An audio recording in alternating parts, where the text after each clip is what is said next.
Tabitha Tuders is still missing after many years. However, the police are still following tips in the case. The morning of April the 29th, 2003 was a normal one for the Tuders household. Tabitha's mother, who worked at a local elementary school's cafeteria, left for work at 6 a.m. Meanwhile, her father, a lumber company trucker, left sometime around 7 a.m. However, before leaving, he briefly spoke to Tabitha while waking her up. Her older sister Jamie and her two young children, who were temporarily residing in the family house, were still asleep when Tabitha left for school.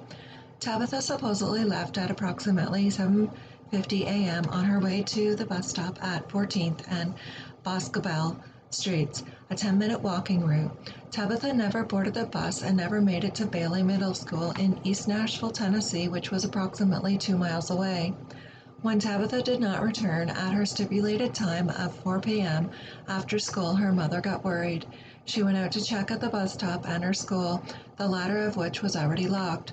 When her husband returned from work, he found Deborah panicking, and together they visited Tabitha's school once again, only to learn that the girl never attended her classes that day. The local law enforcement were immediately informed, filing a missing person report shortly before 6 p.m. And even though they carried out a massive door-to-door search of the nearby areas, within 2 hours of this filing of her disappearance, officers conducted an extensive search of the neighborhood, going as far as Shelby Park and LP Field, nearly 2 miles away, searching local markets and empty buildings, and the teen was still nowhere to be found. Authorities initially classified Tabitha as a runaway teen, as they were unable to determine the occurrence of an abduction, but they now believe foul play may have been involved. On the last day she departed for school, Tabitha left behind her personal possessions in her bedroom, including her clothes, makeup, house key, and $20 in cash she won from the church. On April 30th, 2003, an in-depth search of Tabitha's bedroom led police to discover a piece of paper that may hold some connection to her case. The paper, bearing Tabitha's handwritten notation, wrote TDT NMTL. The first initials set is obviously Tabitha Danielle Tuders, but the initials of the other person, MTL, remain unknown. She didn't have a known boyfriend at the time, according to her family. Therefore, authorities couldn't identify who this was. Witnesses from the neighborhood confirmed seeing Tabitha turning on the corner from Lillian Street onto 14th Street toward Boscobel Street in the direction of the bus stop. She was reading some papers as she walked and didn't appear to be in a hurry or looking for anyone. On the morning of her disappearance, a young boy who was waiting for the school bus at the bottom of the hill at Boscobel and 15th Street claimed to have spotted Tabitha getting into a red car with a man. The man was described as a mid-30 African-American male wearing a baseball cap. The said vehicle then headed back up the hill toward 14th Street once Tabitha got in the car. Tracker dogs from the Sean Hornbeck Foundation, which is a Missouri-based missing children's organization, traced Tabitha's scent along a route up in the hill, corroborating the boy's story. On October the 30th, 2003, a tracker reported a possible sighting of Tabitha in Linton, Indiana. Tabitha was allegedly looking anxious and afraid and was accompanied by a man and another teenage girl. The trucker's report was backed up by a hotel clerk in Linton who also reported seeing the same group of three. Many investigations took place and people did a lot to find out where she was, but nothing came ahead in the years, leaving the case still wide open. Tabitha's mother was a school cafeteria at Tom Joy Elementary School, and her father was a local truck driver. Their effort to find their daughter, even after years of her disappearance, is constant.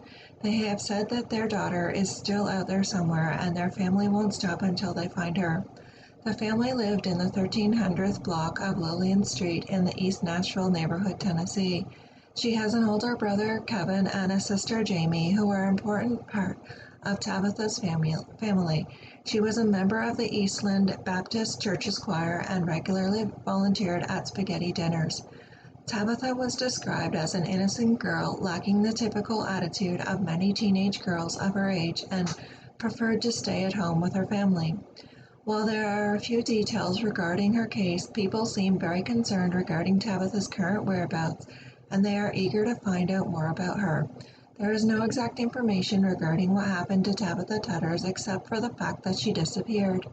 This case was profiled on America's Most Wanted and disappeared.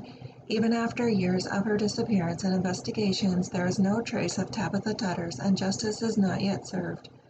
While a few narrow details were discovered, nothing was major enough to find out the cause of her disappearance. Investigations regarding her case and any new details are being properly looked at. In the eyes of many, this case is the most high-profile missing persons case in music in Music City. Tabitha's mysterious disappearance and how the massive search operation exhausted every avenue and even involved the FBI. In a way, we hold out hope that she maybe is still alive. There's nothing we can confirm that says she's alive or dead at this point, Filter says. It's just still a really active investigation, even after years. There's just a lot going on with this case all the time. Over the years, there's been so many leads that have come in and tips that we've gotten, and when we start looking at them and following that trail, things look really promising. It looks like this is it, and that will finally solve it. We're going to find out what happened to her and to find out where she's at, or find out who did this, and then we'll get to the end of that trail. But for now, it just keeps on being a dead end, he said. Tabitha's family is still hoping somebody can step forward and give them closure. Although many missing children remain missing after reaching the age of 18, their different disappearances still remain under investigations by the Tennessee Bureau of Investigation, the TBI. The Bureau has posted online a list of Tennessee's missing children as well as children who went missing but would now be above the age of 18 that are still missing. To date, the family has held on to hope that Tabitha is still alive and will come back home safe. Although her mother knows that there is a possibility of her death, she refuses to give in to that thought and believes that her daughter is still out there somewhere.